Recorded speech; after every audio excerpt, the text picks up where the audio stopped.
Veliki pozdrav i dobrodošli u još jednu priču o noževima.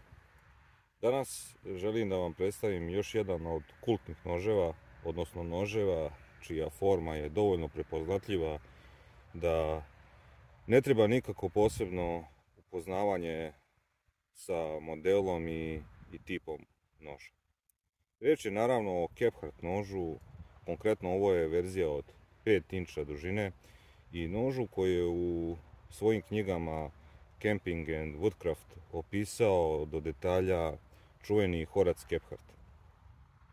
Kephart je bio bibliotekar koji je u jednom periodu svog života naišao na određene poteškoće i probleme i beg od tih problema je pronašao u prirodi i u boravku u prirodi, loveći, baveći se ribolovom, postavljanjem zamki i jednostavno uživajući svakim danom u onome što priroda i planina može da mu pruži. Više puta je napominjao da svoj život duguje prirodi i planini i rešio je da se oduži tako što je pomogao dosta u osnivanju najvećeg parka prirode u Americi. Riječ je naravno o Great Smoky Mountains i baš u tom rezervatu prirode nalazi se i muzej koji je posvećen Horacu Kephartu i tamo se nalazi jedan od dva primjerka noža koji su uspjeli da se sačuvaju od ruba vremena i da se eto zadrže do dan danas. U muzeju se nalazi verzija od 4 inča koju je Kephart nosio i koja je dosta istrošena jer je Kephart to dosta koristio i održavao naravno. I druga verzija koja eto sticajem okolnosti stiže do čuvenog Ethana Beckera, čuvenog po mnogo čemu. U pitanju je jako fini gospodin koji je pre svega zaljubljenik u noževe, odličan dizajner noževa i vlasnik kompanije Becker koja sarađuje sa firmom Ka-Bar i čije ste noževe svi imali prilike da vidite naravno i da probate, nadam se. Baš gospodin Becker je učinio toliko toga za tu našu nožarsku scenu i nesebično je odlučio da podeli sve što zna i što vidi na tom primjerku Kephartovog noža koji je eto imao sreće da posjede. On je pisao na stranim forumima, na intervjuima koji su određene ličnosti radili sa njim i opisivao detalj po detalj šta je specifično u tom nožu koji je kod njega i šta ga to oduševljava, odnosno šta taj nož izdvaja od gomile drugih noževa koje danas možemo naći. Ja sam dugo želeo da dođem u posjed jednog dobrog Kephart noža i odlučio sam se da pokušam da napravim što verniju reprodukciju u tom originalnom nožu koji se nalazi kod Ethana.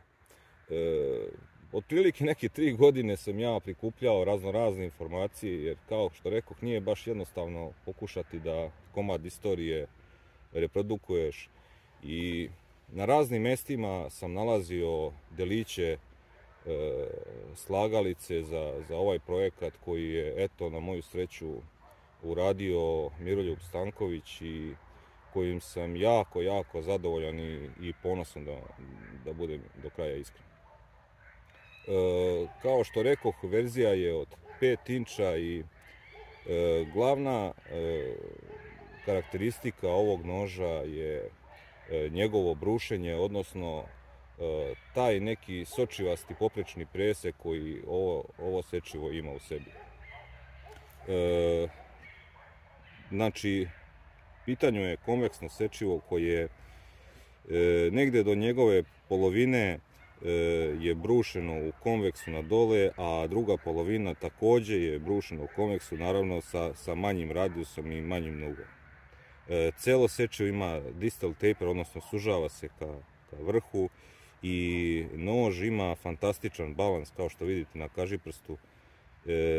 Jedino od čega sam ustupio u odnosu na originalni koncept je materijal drške. Kod originalnog noža je pitanju drvo, a ovde sam zamolio Miroljuba da pronađe najstariji komad tekstolita koji može, i on me eto na moju sreću poslušao čak i u tome i uspio je da nađe jednu staru mikartu tekstolit koja je dosta prozukla i dosta onako autentična i vidi se na njoj neka starost i neka autentičnost. Brušenje koje sam vam upravo napomenuo omogućava ovom nožu nevjerovatnu agilnost kroz razne tipove materijala. Znači, bukvalno on daje osjećaj da je ovaj nož mnogo uži nego što on stvarno jeste. Znači, ti zakrivljeni urezi u mesu, u raznim materijalima su prosto nevjerovatni i nevjerovatno s kojom lakoćom ovaj nož se upotrebljava i koristi. Miroljub je se jako potrudio u izradi ovog noža i pokušao je da svaki detalj koji sam ja napomenuo u jednom paketu koji sam mu poslao pre izrade celog ovog noža, da je ispoštuje do kraja i eto, rešio je da učini još jednu stvar za ovaj poseban nož u svakom svom smislu i prvi put je na njemu primenio kaljenje 52-100 čelika, odnosno kompletnu termičku obradu sa kriogenim postupkom na njenom kraju. To je rezultovalo da ovo sečivo posjeduje zavidnu tvrdoću od 62,5 Rockwella i rezne karakteristike koje do sada sam imao prilike da vidim samo na određenim super čelicima. Dakle, držanje oštrine ovog čelika je jako dobra, čak mogu reći da me je impresionirala, iako sam znao šta da očekujem od Miroljubove termičke obrade, ali ono što me još više fasciniralo od držanja oštrine je stabilnost koju ovo sečivo posjeduje na njegovom rezu. Dakle, ogromna stabilnost na ovoj tvrdoći i u potpunosti daje ono najbolje što 52-100 čelik može da vam pruži kada je dobro termički obrađen. Kao što rekoh, testirao sam i držanje oštrine, testirao sam i tu otpornost na rezu, ali ono što me najviše fascinira kod ovog noža je lakoća njegove upotrebe. Ova drška koja je relativno tanka, tako dobro i tako lepo leži u ruci, bukvalno prvi put kada ovaj nož uzmete u šaku imate osjećaj kao da minimum 10 godina radite sa njim. To je toliko jednostavno i lako za korišćenje da ja prosto ne mogu da vam opišem. Obrada mesa, bukvalno svaki zadatak, bilo da je reč o kuhinji, o drvetu, o rezanju drveta, o zarezu, svaki zadatak sa njim se jako jednostavno obavlja i kao što rekoh, ne treba nikakvo privikavanje da bi se ovo sečivo koristilo do svog maksimuma. To je ujedno i njegova najveća prednost koju ima i koju posjeduje.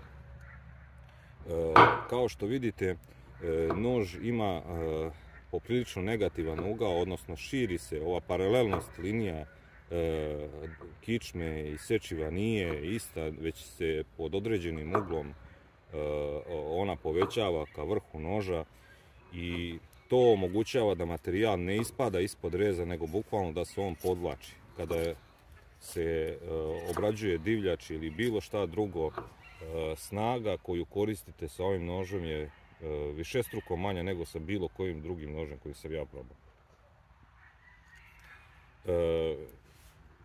Pored, znači, zadataka koji se koriste u izradi hrane, ovaj nož se jako dobro koristi u, naravno, obradi drveta i u pravljenju raznih projekata od drveta. Može se sa njim, naravno, zarezivati, praviti zamke, obrađivati čak i riba.